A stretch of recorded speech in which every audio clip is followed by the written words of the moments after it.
Welcome, new listeners, or welcome back, regular fans, to Work at Life. Whether you're an employee or an employer, or you just care about the topic, this is a show for everyone who believes that work should be just as fulfilling as life outside of work, and that the way to get there is through building more human workplaces. What's different about our show is that we look at burning issues through the lens of both the individual and the organization. So the show is co-hosted by me, Maddie Grant, as a culture designer and co-founder of a culture consultancy called Propel, and Sonia Lucena, an organizational psychologist heading up the workforce division at Question Pro. So welcome, everybody. Lucky people, you just have me and Sonia today. As you know, we want to take an episode every once in a while just to talk to each other about a topic that we find super interesting or that we maybe even have questions about. And we always love just digging into these things. And of course, we always try and bring in a guest, but every once in a while, it's just really nice to just sit and talk through something, just the two of us. So that is the treat that we have for you today. And the topic that we wanted to talk about is compassion. It feels like, and I'm sure everybody will resonate with this, that in these, very weird times, we've obviously talked a lot about empathy in the workplace in previous episodes, and compassion, and we'll dig into the different definitions, but we just want to think about this a little bit more and see, what different perspectives we can bring to this topic. So Sonia, as always, we have some good data just to kick it off. So Sonia, go ahead with those. Yes, absolutely. I will get us started. We had so much data on this one because, like Maddie was saying, empathy is something we've been talking about for a while, and so we were trying to narrow down what we wanted to share today because there's so much good stuff. The first one is actually about empathy. So, taking a step back, empathy is the step before compassion. It's actually listening to somebody open-mindedly, without judgment, with patience, to understand what their situation is, and then compassion is taking action on it. But you can't take action in a meaningful way without really understanding what somebody is going through.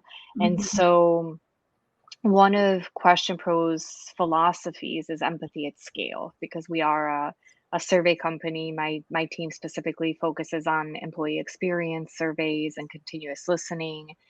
And last year, we started trending this question where we were asking workers in the United States if they feel like their employer organization listens to them with empathy.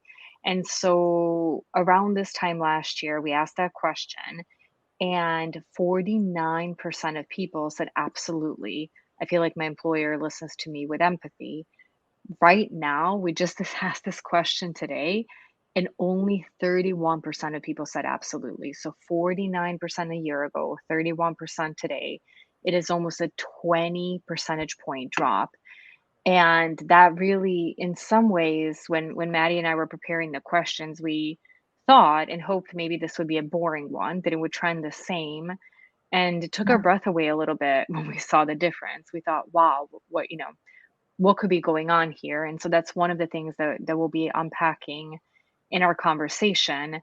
And then the next data point that we asked about is whether a person would want to be able to better connect with their manager on a personal and professional level. And again, we thought, okay, we're asking one of these, but we've talked a lot about the whole person experience, and we're by far the only ones talking about that. A lot of people are, about the importance. And during the pandemic, we all opened up our homes and you could saw each other's kids and dogs and cats and grandparents and parents, like everything, right? But now going back to the question, would you want to be able to better connect with your manager on a personal and professional level? 44% of people said absolutely. 34% of people said somewhat. So only about 20% said, not really or not at all. So even after going through this phase in our lives where most people feel like they've opened up, whether voluntarily or not, really themselves to the world, there's this huge desire to connect with their own manager on an even deeper level. So we'll start there and we'll start our discussion. But sometimes, for the headlines, this kind of data makes the headlines, right? We were hoping and expecting data that wouldn't, but with this kind of information, this was another reason why we thought having this kind of episode is still really important, because even though, and I recently wrote an article about compassion for Forbes, actually. It was called Giving Leaders the Superpower of Compassion. And again, in my preparation for that, I read a number of Harvard Business Review articles and McKinsey articles and a lot of research that's out there. So it's not a topic that's been untouched. On the contrary, it's been talked about a lot. But based on our data, it is extremely clear that there's still a lot more room in not only doing research, but understanding how do we practically apply this in the workplace. So talking about the second data point first, people obviously have a strong desire to build those personal relationships. And I think my sort of anecdotal and armchair analysis of that is that the door was sort of opened to the possibility of getting to know your manager or anyone on your team. It doesn't have to be like someone more senior, but getting to know people, like you said, more fully, just because of the crazy situations that we were all put in, through the pandemic.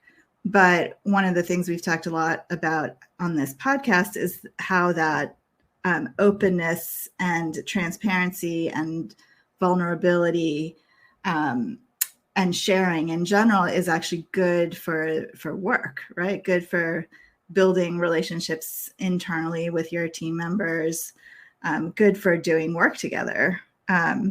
So I think the data point there is what we were hoping for, right? That people sort of, and again, my armchair analysis, they appreciate the value of building those personal relationships and they want more of it. So that's how I see it. Do you agree with that? No, I love that. Well, in my rainbows and cute unicorns view of the world, I would have thought, oh no, people are all set. Like they already know their managers well enough. Like they don't feel like it's something unfulfilled. But I think you bring a different perspective. It's the idea of how much is enough, how much connection, and that could be different for different people. And it actually reminded me of one. Like when we think about, so Maddie, you and I just did the episode with Ashley for No Straight Path, and we've mentioned how surprised we were, even though we spend literally time together every single week for the past at least year and a half.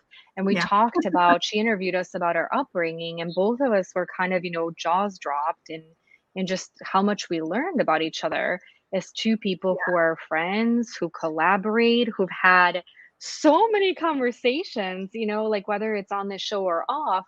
And so when I was reading an article recently on Harvard Business Review, there is a woman, Sherry Turkle, who actually provided some practical advice around like connecting with employees and like what are the reasons people don't know each other as well? Like, why are we seeing this data? And one of the things that she mentioned is embracing this not knowing and saying that leaders feel expected, like it's of them that they know it all, but being open to saying that they do not and listening to each of their employees is really, really important. And oftentimes it's a big mind shift. And imagine like with me and Maddie, if we weren't given this opportunity with Ashley, and at one point would one of us even we're not in a managerial one to another, we're peers position, I might have felt a little awkward, like almost admitting to Maddie I don't know about her upbringing. Or I would have thought that she mentioned it at some point and I forgot, and how embarrassing if that's the case. And so maybe I would have shied away instead of saying like, hey, I don't know of this about you. Let's talk about it. Yeah, it's funny because even it just reminds me of that super awkward moment when you're talking to someone that you've talked to a million times, but you can't remember their name, but you see them so many times that it's literally ridiculously impossible for you to actually admit that you can't remember what their name is. Oh, no way. No This is way. not that, of course, because that's like the worst. But like you said, like we talk almost every day of the work week, and we know a lot of things about each other, but there's just a vast amount that we don't know. And in one conversation with Ashley, who literally asked, "So, what was your childhood like?" That was her question. And, and she said she wanted to know, like, how we grew up, where we lived, like, all the background. And it's like, you don't even think to ask that kind of question, but it just gives you so, like, I want to know so much more now. And it just illuminates so much about your, like everybody's individual perspectives and what they care about, and even where they might be looking towards in the future. I don't know. It was really, really great to have that conversation. No. So I think a part of that, like, hopefully for those of you who are listening, you take this, whether you're in a managerial position, or you, like most of the people we surveyed, want to have that stronger relationship with your manager. You start to open that door, because again, that understanding, those conversations are the beginning of empathy, and that leads to compassion. And it's really hard when we care about people, and we hope that most of us are in a position that we're able to choose who we work with, and that we care about these individuals, and all of us are going to go through something that's different levels of challenging, right? That's life. And so when you see somebody going through that, the first step is awareness, and knowing that maybe on top of seeing that they're just down, or maybe a little bit than usual, how do you have that conversation to really connect with them and understand what's happening? And it's really only when you have that information that you can act in a compassionate way and do something to help them. I think what happens a lot of times is, because of this level of discomfort of somebody asking something, they feel like maybe they should know, or like, oh my goodness, like, did this person maybe have like an ill child or parent and I should know? Like, I'm scared to have this conversation because I don't want to look bad. And then all of it has this cascading effect, and having good intentions of being compassionate and helping. But if you take a guess, you're still making this big effort oftentimes, but it might be on something that's completely missing the mark. So I hope that people, especially now, like we've had these, like what we were saying, like really awkward situations of being in each other's homes, and that people don't forget about that they don't forget, going back to our earlier data point, where so many people were saying their organizations were listening to them with empathy, and they're not anymore. And to me, that's, in some ways, it's like, when I saw that, it was really shocking, because I thought, on the one hand, we've been reading only about the great resignation. Well, maybe not only, but it's definitely filled the headlines over the last months. So the companies just give up and like throw like their hands in there, like, you know what? Like, we've been trying to listen, we can't figure it out, so we're just not even gonna ask anymore. And but now is the time where people, like, companies should be like connecting with their people more than ever. And it's like, I forget it. Like, I've been trying this for the last year, it's not working, I'm just not gonna do it anymore. Well, honestly, I think just the heaviness of these times, I wonder if people are just tired of talking about it. Like I would think many people are just desperate for it to get back to normal. Yeah. Even if, we believe that it won't ever go back to how it was, pre-pandemic. But I don't know, like maybe it's just trying to, I don't want to say put your head in the sand and, although I just said that, I did not mean, but if you stop focusing on these heavy things, maybe they'll go away. And I think there's actually a little bit of truth to that, related to our conversation about optimism, right? If you kind of focus on the positive, you can, move yourself collectively, towards something different, right? Yeah. But I don't know if it really explains the change in in this data. Like, I don't, it's crazy You to know, yeah, it's interesting. I think you brought up a really good point that made me think of two things. I think one is you're so right, and we see so much data that says like how burnt out, especially like HR professionals are because their jobs. I mean, a lot of people's jobs really drastically changed over the last couple of years, but now in many ways they were really responsible for people's lives. Like they were part of decision making on do we go back and how do we go back, and in this case it was really life or death, and so at some point you just get tired. And I remember talking to one of my former leaders, and not about the context of compassion, but it was more about working hard and smart, and I think the principles would apply here. Is if you're a person that's like really on more of an individual level, not organizational necessarily yet, but if you're somebody that's really compassionate, it can be really tiring and it can be really emotionally exhausting. But do you just switch it off, or do you give yourself like a moment where you just say, I'm going to take this time, I'll still connect with my people, but I'm really going to actively focus on myself? And do you somehow actively communicate that it's not, I'm just done, I'm never going to be compassionate again, but that you're giving, maybe you're switching and tuning up a little bit more of self-care, because all of us carry only so much energy. And then you go back to it. You say, I'm going to give X number of weeks to regroup, do this, and then I'll go back to like really connecting with people more effectively. But you kind of say that so people know, what you're going through. That's the one thing. And then I thought you said something really interesting about optimism. And we didn't ask this, and I think it could be really interesting to ask is at some point, I don't think it replaces compassion because again, knowing what people are going through, I think you can be their cheerleader, their supporter much more effectively. But do you at some point take all of that in, listen with empathy, take all of that information in, and then in some way build a plan?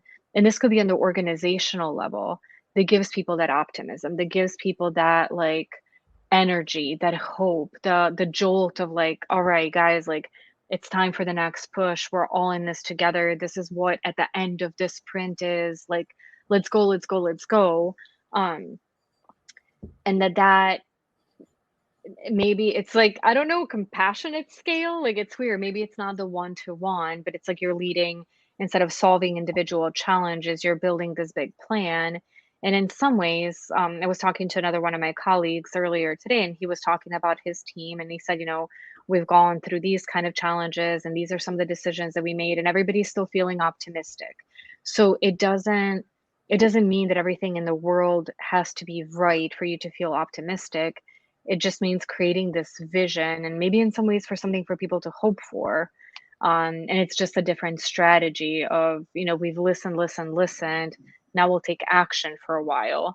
But to your point, I think after this data, like we literally got this data point today. So we got some more like research and unpacking to do now that we realize what's going on. But I think these are maybe some good like theories for us to try to test or dig into a little more. Well, and it speaks to the role of a manager, right? Mm-hmm. So maybe the role of a manager is to rally the troops, like to have compassion and listen with empathy to a point, but then to a point, like what you're saying is, okay, let's go, let's turn this, these difficulties into some, some sort of rallying cry where we can, get behind our project and get things moving. And it's just interesting because I've written what I call the Future of Work Manifesto. It's on Medium, and it's also on my website at propelnow.co. But it's there's a whole section in it that is about how the role of the manager should change, like the middle manager. Mm-hmm. And I didn't put rallying the troops in there, but I actually think that would be a really, really good like bullet point. And, some of the other bullet points, and this is way deep rabbit hole, so I won't go down it all the way, but there's things like to craft a story, to connect the dots between the upper echelons and the, rank and file, to create space for experimentation, to get out of the way, Yeah. To link, connect networks of people. Anyway, there's a whole list of these kinds of things, which is sort of my attempt at rethinking, what middle management should be all about. And rallying the troops would be a really good one. Yeah. Well, and it's interesting because I think you and I talk a lot about exactly, what you're saying. Like I love what you did in redefining the role of the manager, and then what is the role of the organization in supporting that, right? Mm. Because it's impossible to be like, here's the manifesto, go, you got it, Right. you got this, And I've had like some phenomenal colleagues who are like the most creative, best cheerleaders, like these people. Like I just like, and Jenny Didi, if you're listening to this ever, I'm looking at you, girl. Like she's incredible. She is like, and she actually was a cheerleader. So imagine how naturally that comes to her. But everything that I follow her career now, and she works at LinkedIn, and she is just a natural. And I will tell you, if I could be like a fraction of that woman, like 10% of what she does, I would feel incredibly successful. But how do you take something like what she does and replicate that?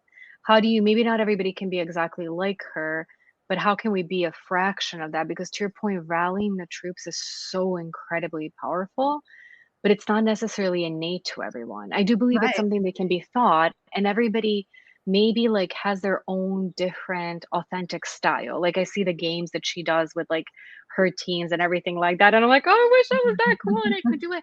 But maybe I can connect with my team in a little bit different way that's also authentic to me and exciting for them. But what is that? Like, what are the tips? How do I do it? And I think that there are some things that organizations can do to help people with that first step, because depending, like, goodness, I'm thinking of, like very much stereotyping, but if you think about like engineering professions, if you think about, finance professions, if you compare that to like a sales and marketing, people's backgrounds tend to be very different. Like salespeople tend to have the rally, the contest, the awards that are like in their blood, because that's generally the cultures they've been in. That's not a general culture of finance. It's not general culture of development. They might not even want it. Like, like some of the developers that I've been around, I'm like, guys, like I'd go give them a big hug. They're like, what do you do? Yeah, but Sonia, what you did already is you set up the yoga class for your distributed workforce. Yes, she did. She set up a 9 a.m. Wednesday morning yoga class that anybody at Question Pro can attend. And I think that's a perfect rallying the troops kind of example, because it's like offering up something that could be good for people. And of course they have to, be interested and willing to join in. But just having just the impetus and the creativity to go ahead and do that, I think is a perfect example of your style of rallying. Thank you, Maddie. That means a lot. I didn't even think of that one. It is. I go every Wednesday, and I love that people from around the world show up. And I have, now that I think of it, I've had a couple of my colleagues say like, my husband saw it on my agenda and was like, what is that? And but yeah, and I think I got that probably like idea from like a friend or somebody that I talked with.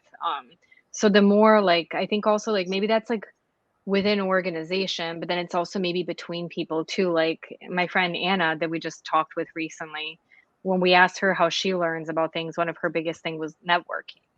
And so there could be like a really tremendous across organization opportunity of this idea sharing, and how do you do practical things. And sometimes we're building out, we're still trying to decide what to call it, but for our platform, for our survey platform, we're building an action planning area. And one of the ideas that Vivek, our CEO, had is like, let's create templates. And I thought, templates, like, okay, what is that going to look like? And so I started to go out and research different ideas and how do you execute that and what are the different ideas. And there are some really cool things that organizations are doing. And this is even my pre-research, like preceding having conversations. But I love knowledge sharing. Like when I sit down with friends and understand what is it that you're doing, like what are you looking into? It's you learn so much so quickly, and you learn all the like brilliant stuff, and then you learn things that didn't work and why they didn't work and like how would you do it differently. And so that I think there is something like the community aspect of it too that is really powerful. Yeah, I totally agree. Totally. So I don't know some of our last thoughts and takeaways, because I know we can talk about compassion between us forever. I think the probably the big thing is, drawing upon what you were saying before, is that it's okay for people to be tired, but if you're tired, almost give yourself like a controlled time of not maybe fully engaging with others or showing that support, but at least like in my opinion, it's critical. Like I think I that's why like in the article I called compassion a superpower, because I do think it's emotional. I do think that it takes a lot out of a person. But I think to your point, like with the way that the role of the manager is evolving, I don't know if it's really going to be optional anymore. It's maybe how do you exhibit it? How do you connect with people? But I don't know if really effective leaders and those that people are going to want to be around, if they're going to have an option really of not being compassionate. I don't think people are Yeah. going to want to stay around them for too long.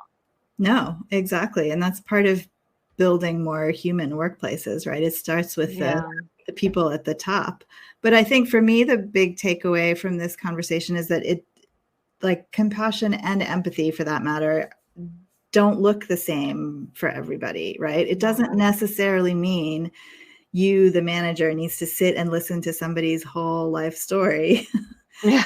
Right. If that's not your thing, like it's fine for it not to be your thing, but to listen out for those kind of signs that somebody, just needs a little extra support or whatever. And then, finding lots and lots of different ideas for how to provide that kind of support. And support, can come in a whole bunch of different forms. It can be, like we were saying, community-based, like team-based, intrapersonal relationships based, or maybe it's just like bring in a food truck, and give people some free food or cheap food like once a week. But just those, little gestures that say that, that like everybody is going through a hard time. And if they're not directly, then they know somebody who is. Yeah. Like that's enough to just be really valuable over time. Yeah. Yeah. And I wonder too, like, obviously, compassion is so much more powerful when you are going through a challenge, but just even taking the time to connect with others. Because if you connect with somebody, maybe even when they're not necessarily going through something really challenging, then, but you get to know them better, when they are faced with something, you have a lot less catching up to do, because you understand already better how they think, how they go through emotions, what's important to them.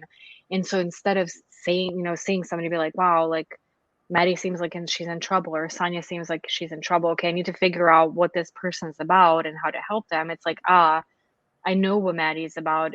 She looks like she's struggling with something. Let me figure out what that is. And so you already have this foundation of that personal relationship where you can almost like add a layer on it and act even faster. So maybe that's one thing for those who are listening to also remember, that compassion, empathy, connection, I guess overall, should not necessarily just be reserved for challenging times. It's that like the human relationship of any time. And then you particularly tune in and turn it up when somebody can really use your help. Yeah, I love that. Totally love that. Oh, Maddie, it was so good to talk with you about this topic. I think it'll definitely be something that we thread in and out throughout our conversations, but particularly, again, anytime, but particularly during this time, we felt like it was an important topic for us to surface. So thank you all so much for joining us. Thank you for listening. Thank you. Pleasure to spend this time. And thank you, Maddie, for all of your great insights. You definitely gave me a lot of things to think about. So I'm sure you did to our listeners as well. This is why I love these conversations between the two of us. And I hope we can do, well, I know we'll do more, but, but I like the fact that they can go down some different avenues that we didn't necessarily expect. Absolutely. Anyway, thank you so much to everybody for listening. And of course, we will see you same bat time, same bat channel on the next Work at Life podcast.